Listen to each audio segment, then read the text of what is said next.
Hey guys, it's Amber. Welcome to my channel. Welcome if you're new, welcome if you're returning. So glad to have you here with me.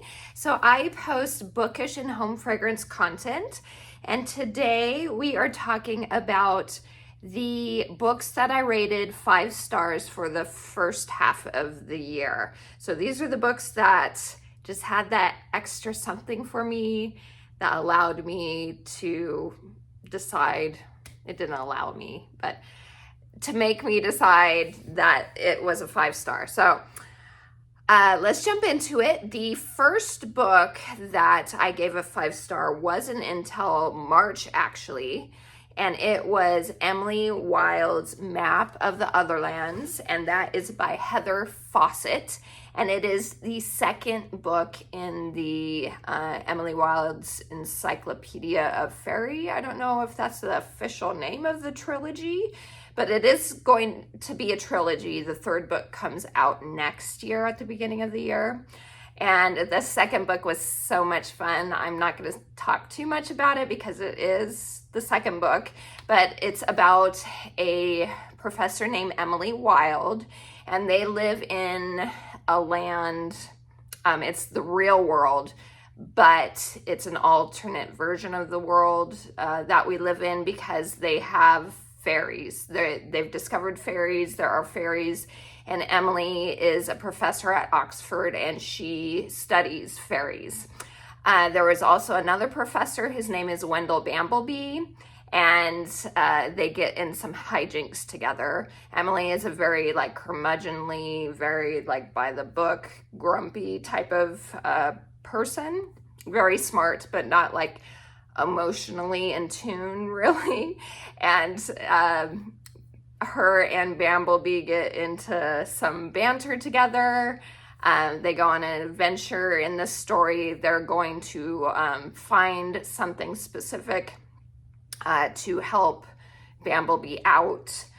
But it's wonderful. It's a wonderful series, and I really, really enjoyed the second book even more than the first book. I will be purchasing the series, if the third one lives up to my expectations. I'm one that I get most of my books from the library because I don't have a ton of space. I don't want to buy a bunch of books and then have nowhere to put them. So I always, now anyway, I am very picky about what books I buy. And I usually only buy the ones that I absolutely end up loving, which you'll see in a minute, some of those. So most of the ones I have to talk about, they are from the library. Okay, so I don't have an actual copy. Next up on the list is another series. This is the 8th book or the 7th book. I can never remember. There's 8 or 9 books. I have to check that out real quick. But my mind, sorry guys. I thought I had everything prepared for you. It's called The Dark Archive, and it's by Genevieve Cogman. And it is I'm going to look right now what book in the series it is. It is the 7th. So there are 8 books in the series, and it was the 7th book, and it was 5 star for me. So the whole premise of the series, it's about the library. Now, the library isn't normal library like we have. So there are librarians, and they kind of keep the balance of the worlds. It is considered sci-fi, but it's not full-on sci-fi in my mind. It's more fantasy than sci-fi to me. There are dragons in it, there are fae in it, and the librarians, by stealing books, keep the balance between chaos and order.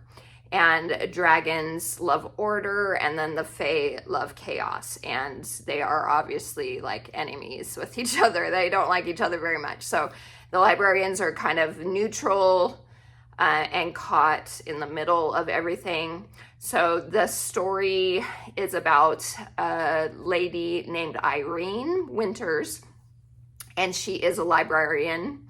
And then there's a ton of other characters that come into play. her main sidekick, his name is Kai. And then there are just a lot of characters that end up influencing her and the story. And it's all about like trying to keep balance in the world and politics and fantasy. It's just a super fun series. And this last book I read, the 7th one, is, did I say what it was? The Dark Archive. It was a 5-star read for me, and I am looking forward to reading the final book. That one I'm saving kind of towards the fall because it feels like it's going to be more of a fall read to me, but I do highly recommend the series. It is a lot of fun. So that is the second one that earned a 5 stars for me. Okay, the next one is The Wishing Game by Meg Shaffer, or Schaefer, however she says her name. And this is a fiction book. I don't know if it's literary fiction or just fiction. It looks like, before I read it, it looked like it's going to be like magical realism, but it actually ended up not even having any sort of magical realism in it. But it's kind of inspired by Willy Wonka and the Chocolate Factory. It is about an author who is a children's author, and he's wrote tons and tons of books in a series and he's adored. His series are adored all over the world. Well, all of a sudden, like 7 years before the start of this book, or the book that we read, The Wishing Game, he disappears. He goes into hiding. No one knows what's going on with him. He becomes reclusive he owns an actual island, which he calls Clockwork Island, and no one's heard from him. Well, at the start of the book, it ends up he finally writes another book in his series that he has a manuscript for. So he has a competition for certain people he ends up inviting to his island for this competition to earn the manuscript for his newest edition of the series. And then if they're the ones that are the winners, they can do whatever they want with the manuscript, keep it, sell it, publish it, that sort of thing. So the main character is actually a girl named Lucy, and she is a teacher's aide, and she has become really close to a boy who she helped out with fostering after something super tragic happened to him. But she doesn't have a lot of money, and so she couldn't continue to be his foster mom, but she is trying to earn money because she loves him like a son and wants to adopt him. So she ends up getting an invitation to compete for this manuscript on the author's island.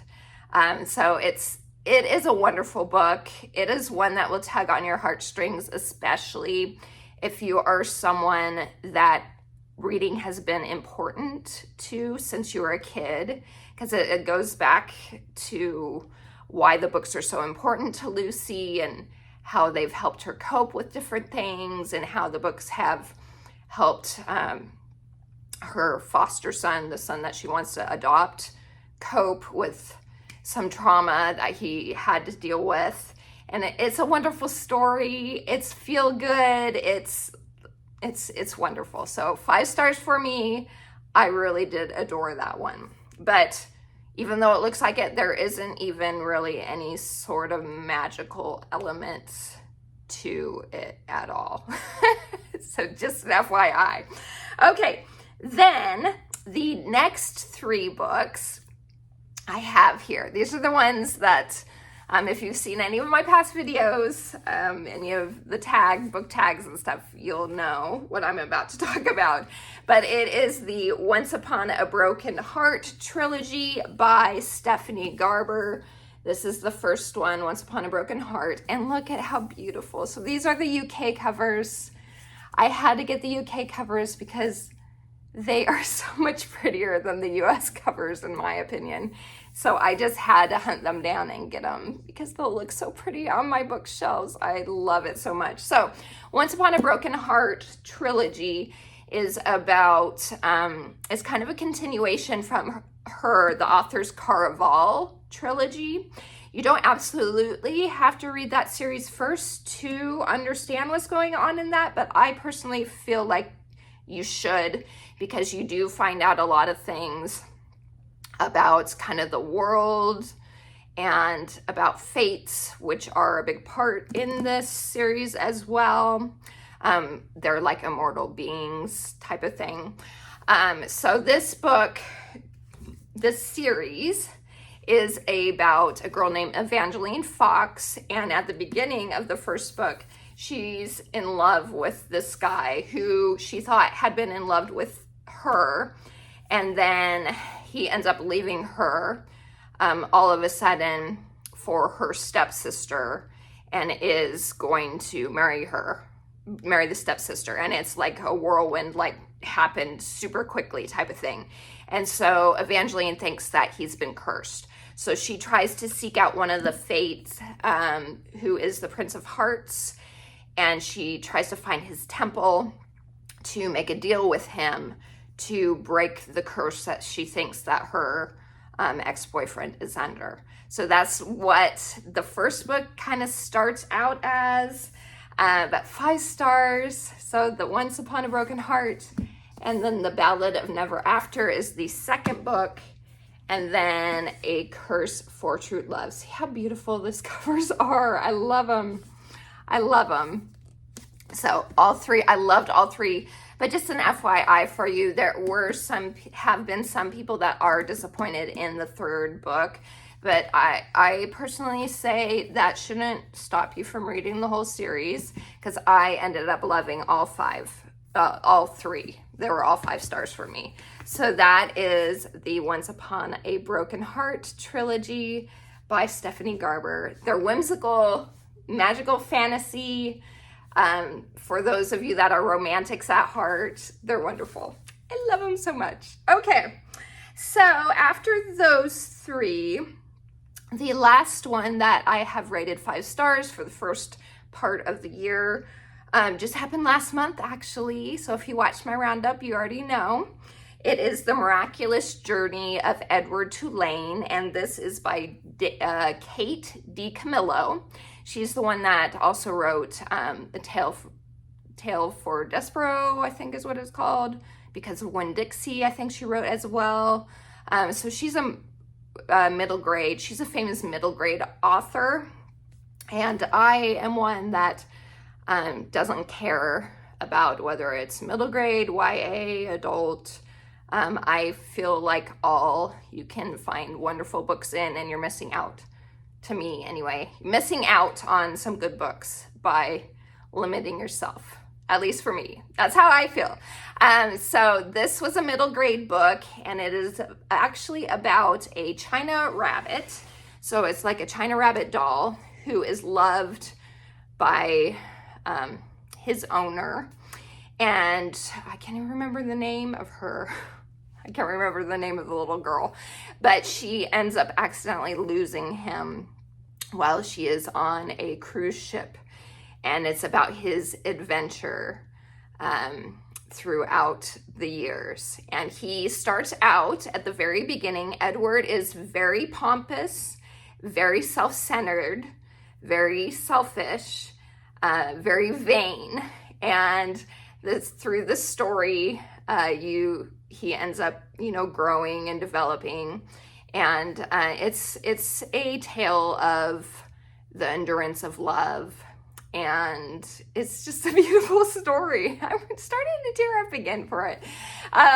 So I love it. I absolutely think, even if you're an adult, that you should pick it up, because it is beautiful and it's short. It's not a long story at all. Even if it's something, if you have kids, to read with your kids, let them read it. My son read it after I read it, because I told him how wonderful it was, and he read it and he really did love it too. So that is my final 5-star review book that I read for you guys.